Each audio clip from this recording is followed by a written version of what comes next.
কেমন আছেন বন্ধুরা? আশা করি ভালো আছেন। আলহামদুলিল্লাহ আমিও ভালো আছি।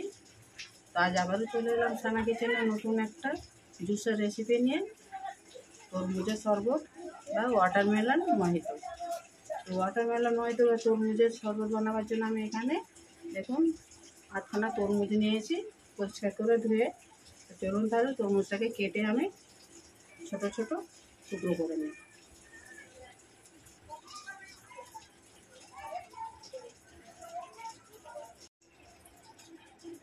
এবং তরমুজগুলো কেটে নিয়েছি আমি। এর থেকে এবারে দানাগুলো যতটা সম্ভব ফেলে দেব।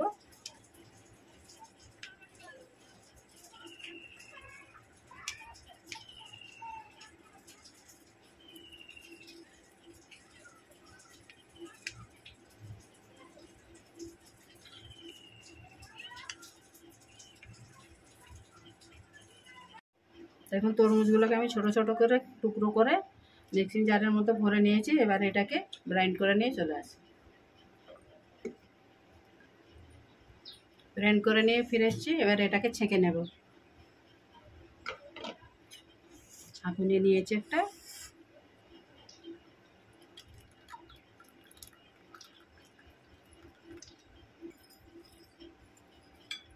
তরমুজের জুস বের করা হয়ে গেছে। এবার আমি এখানে পুদিনা নেব, তরমুজের এই ছোট ছোট টুকরো নেব,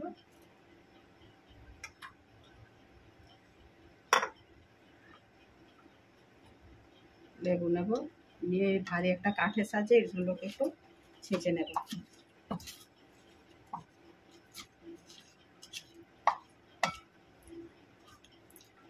পুদিনা যদি আপনাদের না ভালো লাগে আপনারা তাহলে স্কিপও করতে পারেন।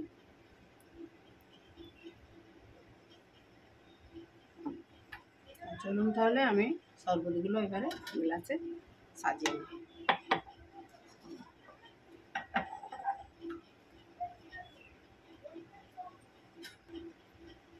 আমি এখানে চিনি গুঁড়িয়ে নিয়েছি, দিয়ে দেব।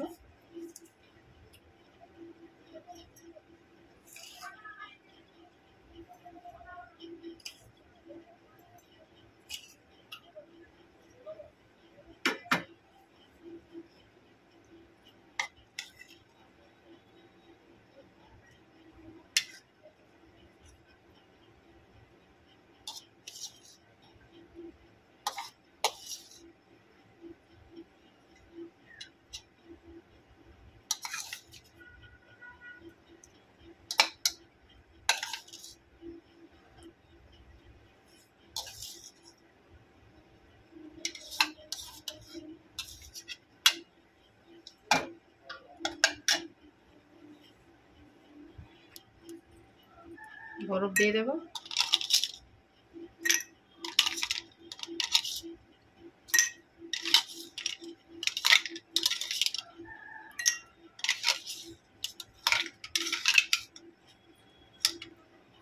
তরমুজের জুসগুলো দিয়ে দেব।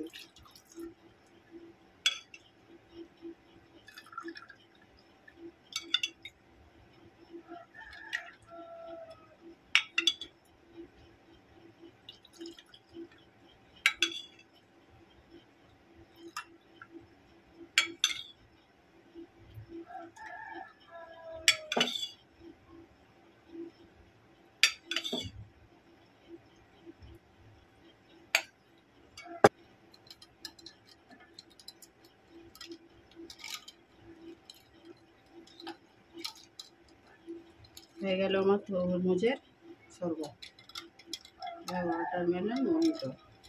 তো বন্ধুরা এই গরমের সময় এরকম ঠান্ডা ঠান্ডা তরমুজের জুসের শরবত বানিয়ে খাবেন, প্রাণটা একেবারে ঠান্ডা হয়ে যাবে।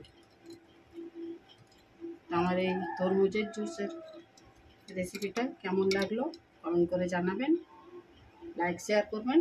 নতুন বন্ধু হলে চ্যানেলটাকে সাবস্ক্রাইব করে দেবেন, যাতে আমার এরকম গরমে ঠান্ডায় বর্ষায় 3 সিজনেই সুন্দর সুন্দর রেসিপি দেখতে পান। তো রেসিপিটা আমি আজ এখানেই শেষ করব। আবারও আসবো সানা কিচেন থেকে নতুন একটা রেসিপি নিয়ে, বা এরকম গরমের দিনে নিত্য নতুন শরবত নিয়ে।